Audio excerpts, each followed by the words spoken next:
అందరికీ నమస్కారం. అబ్బా! రంగుల పండగ హోలీ వచ్చేస్తోందంటేనే ఆ సందడి వేరు కదా. అయితే ఈ హోలీకి ముందు మనం పెద్ద మంట వేస్తాం కదా, అదే హోలికా దహనం.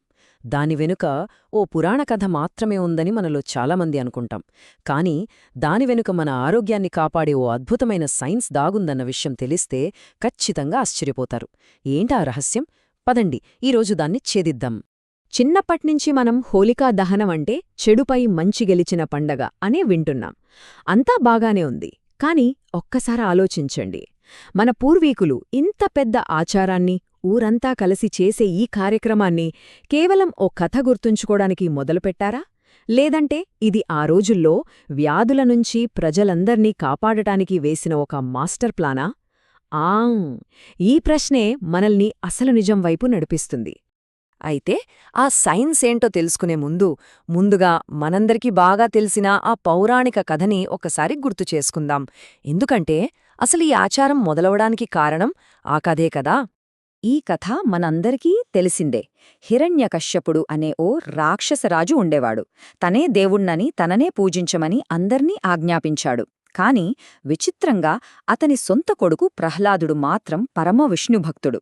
ఇది చూసి హిరణ్యకశ్యపుడికి కోపం నషాళానికంటింది. అప్పుడు అగ్నిలో కాలకుండా వరం పొందిన తన సోదరి హోలిక సహాయం తీసుకున్నాడు. ప్రహ్లాదుణ్ణి హోలిక ఒడిలో కూర్చోబెట్టి మంటల్లో దహనం చేయాలని చూశాడు. కాని చూడండి ఆ దైవలీల, ప్రహ్లాదుడు చిన్న గాయం కూడా లేకుండా బయటపడతాడు. కాని హోలిక మాత్రం ఆ మంటల్లో భస్మమైపోతుంది. అందుకే ఈ మంట చెడుపై మంచి సాధించిన విజయానికి ఒక గొప్ప ప్రతీకగా నిల్చింది. సరే, కథ అద్భుతంగా ఉంది, సందేహమే లేదు. కాని మళ్ళీ అదే ప్రశ్న. వేల సంవత్సరాలుగా ఒక సమాజం మొత్తం ఇంత పెద్ద ఆచారాన్ని కేవలం ఒక కథని గుర్తుచేసుకోవడం కోసమే పాటిస్తోందా?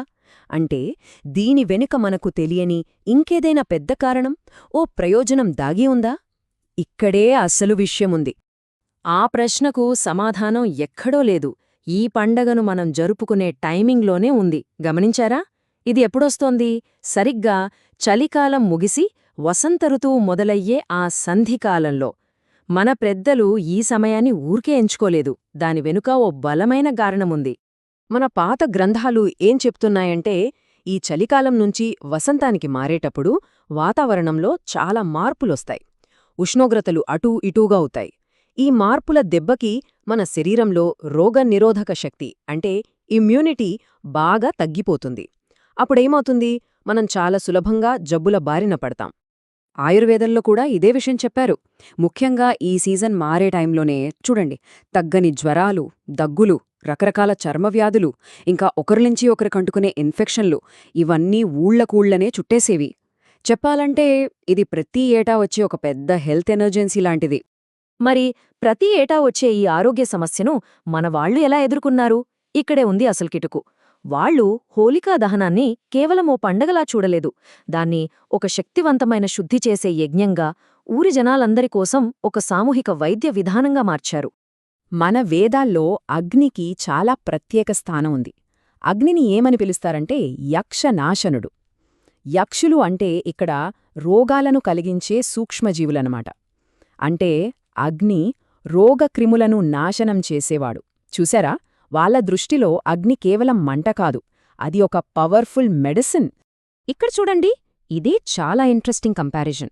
ఒకవైపు మన ప్రాచీన హోమం, మరోవైపు మనం ఇప్పుడు వాడే మోడర్న్ ఫ్యూమిగేషన్.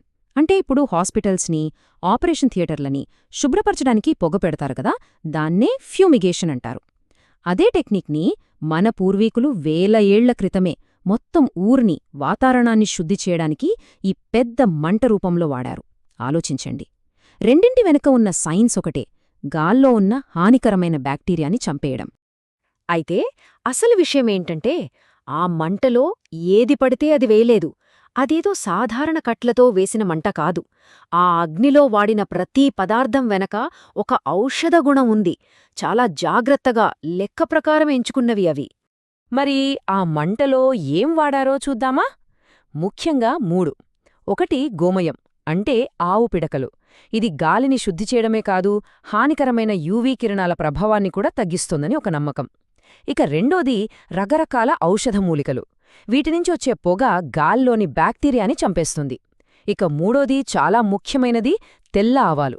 వీటిని మంటలో వేసినప్పుడు వచ్చే పొగని పీలిస్తే ఆరోగ్యానికి చాలా మంచిదని మన గ్రంథాల్లో ప్రత్యేకంగా రాసుంది. దీని గురించి ఒక పాత గ్రంథంలో ఎంత స్పష్టంగా చెప్పారంటే, తెల్ల ఆవాలు వేసిన ఆ హోమపు పొగని మనం పీల్చినప్పుడు దానిలో ఉండే ఔషధ గుణాలు మన శరీరంలోకి నేరుగా వెళ్ళి చాలా ఆరోగ్య సమస్యలను తగ్గిస్తాయట. అంటే అర్థమేంటి? ఇది ఖచ్చితంగా ఒక వైద్యపరమైన ఉద్దేశంతో చేసిన ఆచారమనే కదా. సో ఈ ఆధారాలన్నీ పక్కపక్కన పెట్టి చూస్తే ఇప్పుడు మనకు ఒక విషయం స్పష్టంగా అర్థమవుతోంది. హోళికా దహనం కేవలం ఒక కథో పండగో కాదు. అది ఒక రకంగా చెప్పాలంటే ఆ కాలానికి చెందిన ఒక అడ్వాన్స్డ్ పబ్లిక్ హెల్త్ ప్రోగ్రాం. అంతేకాదండోయ్, జనాలు ఆ మంట చుట్టూ ప్రదక్షిణలు చేస్తారు కదా, అదే పరిక్రమ.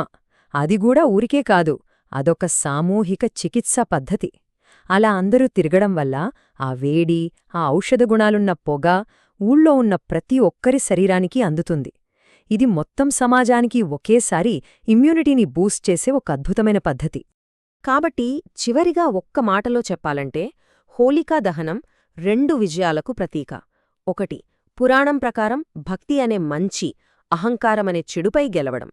ఇక రెండోది, సైన్స్ ప్రకారం ఆరోగ్యమనే మంచి, అనారోగ్యమనే చెడుపై గెలవడం. అద్భుతం కదూ!